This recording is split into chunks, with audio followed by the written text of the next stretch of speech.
નર્મદાના રાજપીપળા ખાતે આવેલ ગુજરાત વ્યાયામ પ્રચારક મંડળ સંચાલિત ગુજરાત વ્યાયામ શાળામાં પ્રશિક્ષક તરીકે સેવા આપતા ગૌરીશંકર દવે આદિવાસી બાળકોને 50 વર્ષથી વિનામૂલ્યે જિમ્નાસ્ટિક્સ શીખવાડે છે. આ કોચ ગૌરીશંકર દવે અત્યાર સુધીમાં 5000 વિદ્યાર્થીઓને તૈયાર કર્યા છે. એમાંથી 7 વિદ્યાર્થીઓ જિમ્નાસ્ટિક કોચ બન્યા. નેશનલ લેવલે 30 ગોલ્ડ મેડલ, 28 સિલ્વર મેડલ અને 29 બ્રોન્ઝ મેડલ જીત્યા છે. ગૌરીશંકર દવેએ જણાવ્યું હતું કે 1975માં મેં ગુજરાતી પ્રચારક મંડળના મહામંત્રી ચીનુભાઈ શાહને મળ્યો અને જણાવ્યું હતું કે શાળા માટે છોકરાઓ હું લાવીશ, મહેનત હું કરીશ, હોલ તમારો, પરવાનગી આપો તો શરૂ કરી દો, પરમિશન આપો તો 5 વર્ષમાં ઇન્ડિયા માટે જિમ્નાસ્ટિકમાં ગોલ્ડ મેડલ અપનાવીશ. અને પછી કામ શરૂ કર્યું, જેમાં ભાઈઓ માટેની 6 game, floor exercise, horizontal bar, રોરિંગ, vaulting, horse, pommel horse, double bar અને બહેનો માટેની 4 game, uneven bar, balancing, vaulting horse ગેમમાં તૈયાર કર્યા. આજે 50 વર્ષ થયા વ્યાયામ શાળા દર વર્ષે ઉત્તમ ખેલાડીઓ તૈયાર થઈ રહ્યા છે. અત્યાર સુધીમાં મારા એમના હાથ નીચે 5000થી વધુ ખેલાડીઓ તૈયાર થયા છે, જેમાં એમાંથી ઘણા જિમ્નાસ્ટિક કોચ બનીને નવા ખેલાડીઓ તૈયાર કરી રહ્યા છે, જેમાંના ઘણા ડિસ્ટ્રિક્ટ લેવલ સ્પોર્ટ્સ સ્કૂલના કોચ છે, ઘણાને સ્કોલરશિપ મળી છે, તો અસંખ્ય વિદ્યાર્થીઓને નેશનલ સર્ટિફિકેટ આધારે જુદા જુદા વિભાગોમાં નોકરી મળી છે. ગૌરીશંકર દવેએ જણાવ્યું હતું કે નેશનલ એવોર્ડ તો ઘણા જીત્યા, પણ હવે મારી ઈચ્છા નર્મદાના ખેલાડીઓને ઇન્ટરનેશનલ એવોર્ડ ગોલ્ડ મેડલ જીતવવાની છે. માટે 2036માં રમાનારી ઓલિમ્પિક રમતમાં ઇન્ડિયા માટે અમારા ખેલાડીઓ ગોલ્ડ લાવે એ અમારું સપનું છે અને એ માટે અમે ઇન્ટરનેશનલ માટેની તૈયારી કરી રહ્યા હોવાનું જણાવ્યું હતું.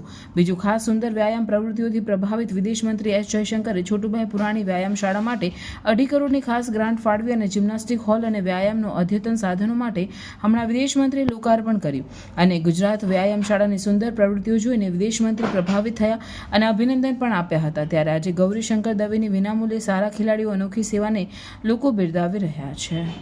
छोटूभाई पुरानी को वो कॉम्प्लेक्स भी गया था, वहाँ मैं सचमुच में इम्प्रेस था कि वहाँ जो जितना वो जिम्नास्टिक्स, क्योंकि एक जिम्नास्टिक्स का वहाँ स्टेज फैसिलिटी है कि वो कमरा भी है, बहुत बड़ा जिम्नास्टिक्स का कमरा, और वहाँ जिम्नास्टिक्स के लिए जो स्पेशल जो इक्विपमेंट और जो सुविधाएं जो हैं कि उसके लिए जो ग्राउंड कैसे तैयार करना पड़ता है ताकि लोग जो हैं, बच्चे जो हैं वो वहाँ जिम्नास्टिक्स सीख सकें और बिना क्योंकि वहाँ जिम्नास्टिक्स में थोड़ा रिस्क होता है कि कहीं गलत चीज़ करें तो वो इंजरी की संभावना है.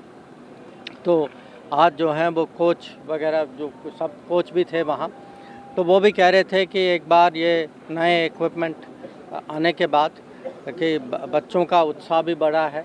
बहुत छोटे बच्चे थे, 3-4 साल के बच्चे थे और बड़े नौजवान भी थे, युवा थे. तो उनको देख के मुझे लगता है, और ये बताया गया मुझे कि कुछ लोग जो हैं अब नेशनल, एक बच्ची जो हैं वो नेशनल लेवल तक पहुंच चुके हैं.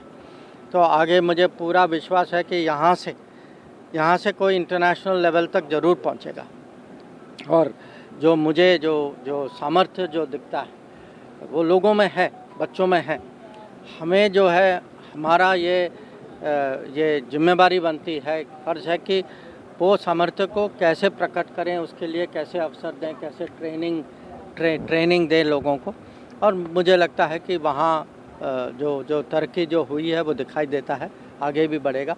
વિદેશ મંત્રી સાહેબે જે આજે મુલાકાત લીધી છે એનું મુખ્ય કારણ એક એ હતું કે અગાઉ જે મુલાકાત લઈને ગયા હતા અને એમણે જે નાણાકીય સહાય કરી હતી એનાથી જે ઇન્ટરનેશનલ કક્ષાના સાધનોની અહીંયા જે સવલત ઊભી થઈ છે, આજે એનું લોકાર્પણ હતું. અને એ સાધનોની સાથે જે અમારે એક લેન્ડિંગ પીટની ખાસ જરૂર છે એનું એક આજે પ્રપોઝલ મૂકવામાં આવ્યું હતું. જિમ્નાસ્ટિક્સ નર્મદા જિલ્લાનું ગુજરાતમાં મોખરે રહ્યું છે વર્ષોથી, અને આજે જે પરફોર્મન્સ નર્મદા જિલ્લાનું છે એ ઘણું સારું છે. વર્ષે 7 થી 8 પ્લેયરો નેશનલ રમે છે અને આંતરરાષ્ટ્રીય કક્ષા માટે પણ પસંદગી પામેલા છે, નેશનલ મેડલિસ્ટ છે. અને ગુજરાતમાં જે સ્ટેટ ચેમ્પિયનશિપ થાય છે એમાં 1st, 2nd, 3rd પોઝિશન પણ હોલ્ડ કરે છે. અને આ સાધનો આવવાથી ભવિષ્યમાં એ આંક ઉત્તરોત્તર વધતો રહેશે.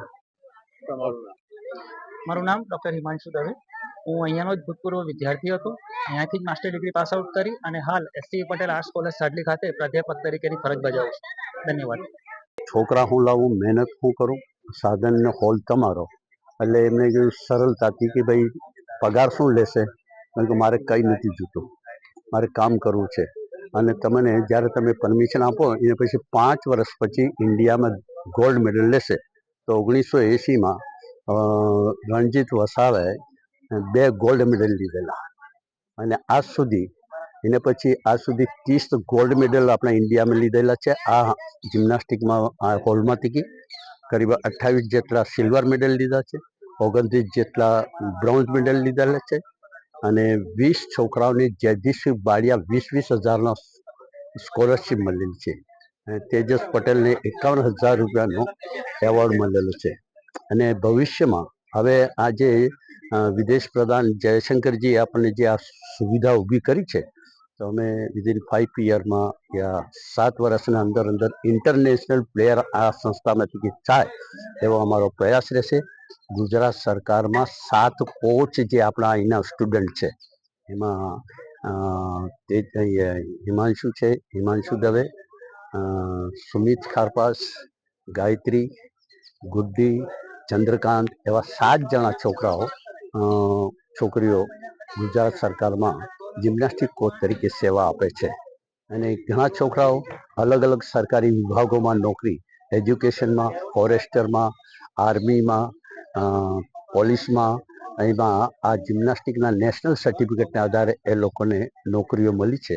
અને ભવિષ્ય આનું બહુ સારું છે અને ભવિષ્યમાં અમે ઇન્ટરનેશનલ પ્લેયર, મારી એક ખ્વાહિશ છે કે નેશનલમાં તો ઘણા મેડલ લીધા, હવે આંતરરાષ્ટ્રીય લેવલ પર મેડલ આવે એવો પ્રયાસ રહેશે. સર, આજની યુવાધન છે ને મોબાઈલમાં વધારે ગેમો રમતી હોય છે, તો મોબાઈલ ગેમોને આ ગેમોથી કેટલો ફાયદો થાય અને સ્પોર્ટમાં આવવાથી કેટલો ઘણો બધો ફાયદો થાય.